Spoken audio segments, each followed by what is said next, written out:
Hi, I'm Robert Smithson and this is my trading diary. Today's piece is a little different from normal.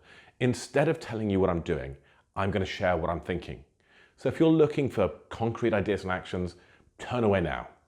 Instead, I'm talking about trade and current accounts. Is trade some kind of war with winners and losers? And what causes trade deficits and surpluses? And need governments worry about them? Before I really get going, a quick note on terminology. People, including me, throw around the phrases current account and trade balance as if they were identical. They're not quite. The trade balance measures imports and exports of goods and services. The current account takes this number and adds remittances. That is, income from dividends or rent received from overseas is added, while that cent is subtracted. For larger countries, you can largely use the two interchangeably without getting into too much trouble. Now, as you can see, I'm currently in Washington, DC.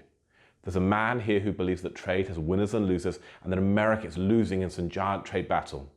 With his vim and vigor, the US can emerge from a trade war victorious with its industries refreshed. So let's just hear him for a second.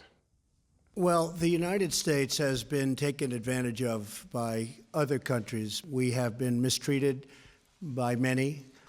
We lose $500 billion a year on trade. Joyful and eloquent, I think you'd agree. Trade is not a zero-sum game. When I buy something from you, I do so because I'd rather have your product than its monetary cost. And when you sell something to me, you do so because you'd rather have my money than the product. In economic terms, we both see utility from the trade. Neither of us would enter into it if we didn't see ourselves as better off afterwards.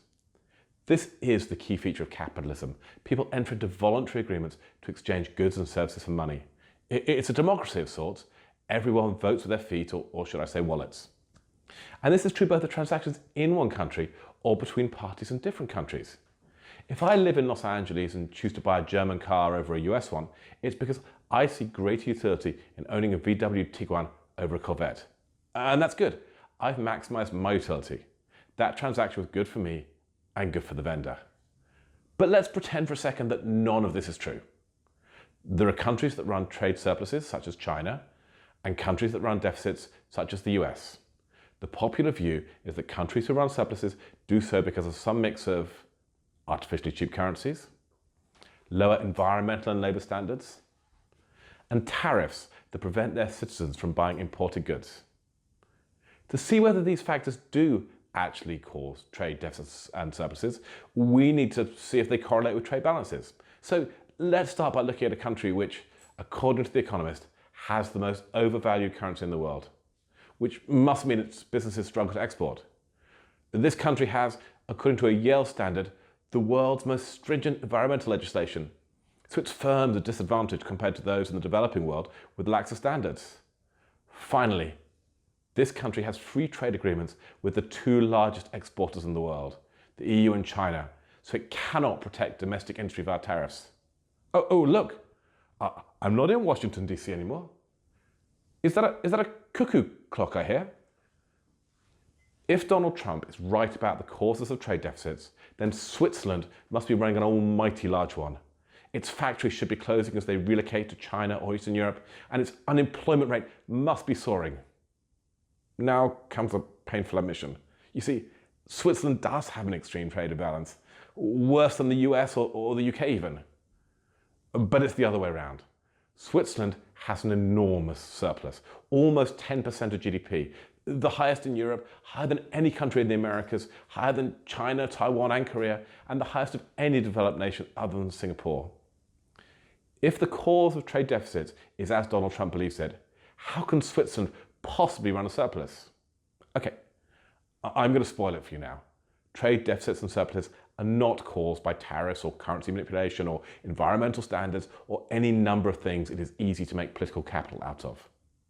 Trade deficits are the result of insufficient saving, and trade surpluses are the result of insufficient spending.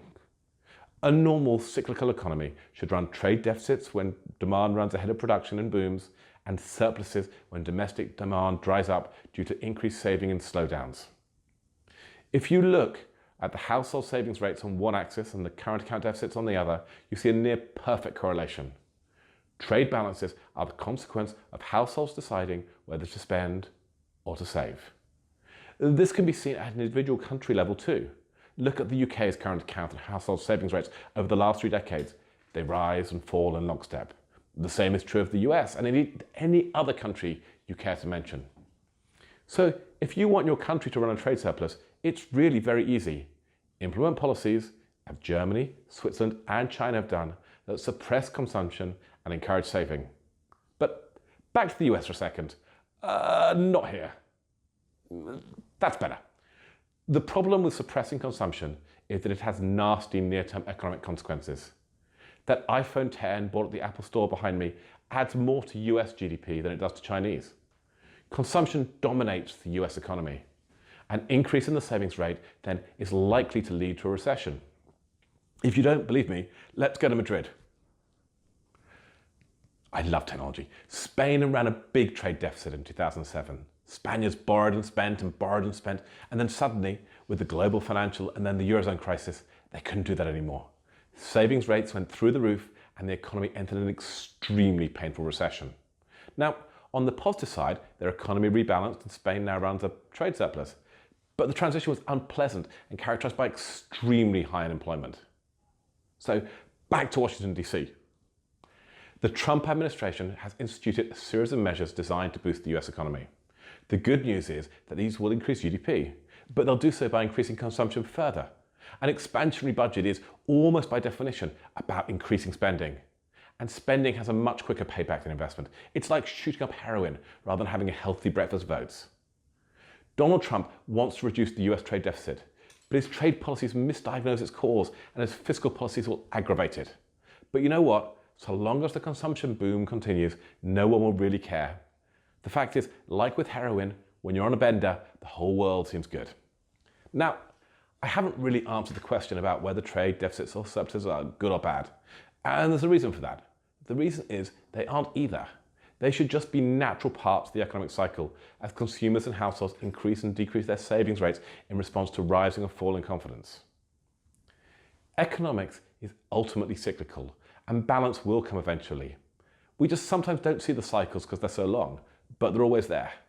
If you borrow to consume now, then at some point you'll have to increase your savings rate to consume less than you earn.